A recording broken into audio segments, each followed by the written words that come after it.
Bonjour tout le monde.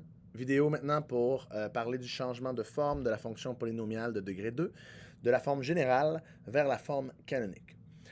C'est un des changements les plus compliqués. Il faut faire une complétion de carré avec le trinôme qu'on a pour la forme générale, mais pas au complet. Bref, vous allez voir où on s'arrête. Vous allez commencer, au fur et à mesure, on voit la forme canonique apparaître, puis on s'arrête là. La forme générale, je rappelle dans le fond que la valeur de C, c'est la valeur initiale de notre fonction ou l'ordonnée à l'origine. Donc, la forme générale est utile pour connaître cette information-là. Et la forme canonique, elle, nous donne HK, les coordonnées du sommet de la parabole. Donc, faire le changement d'une forme à l'autre, c'est pertinent pour avoir plus d'informations sur notre parabole. Et dans les deux cas, le A est le même. Donc, dans les trois formes, le A a la même valeur.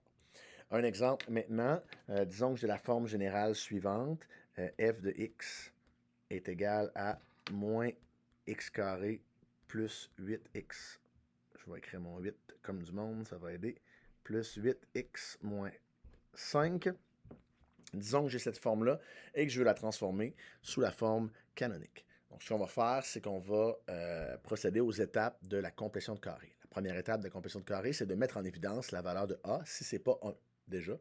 Donc là, c'est moins 1. Donc, je vais mettre le moins 1 en évidence. Alors, première étape, je mets moins 1 en évidence. Ce qui me reste, c'est x carré moins 8x plus 5.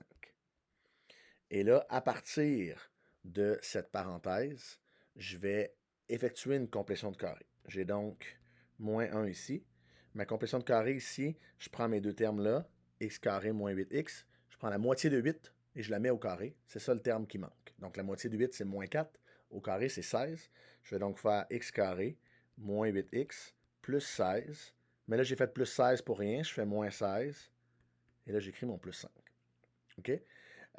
Si vous êtes des élèves de Mme Jobin qui regardent ça, vous allez voir, je passe pas tout à fait par le même chemin qu'elle, mais ça revient au même à la fin. Donc, faites l'ajustement dans votre tête. Euh, donc là, j'ai fini la complétion de carré à l'intérieur de ma parenthèse. Donc, ce que j'ai maintenant, c'est mon moins 1 toujours mis en évidence. Et là, maintenant, ça ici, c'est un trinôme carré parfait.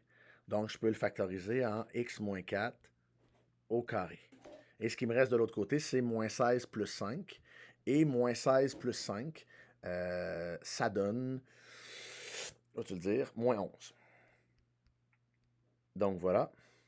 Et là, tout ce qui me reste à faire, c'est de réintégrer à ma parenthèse mon moins 1.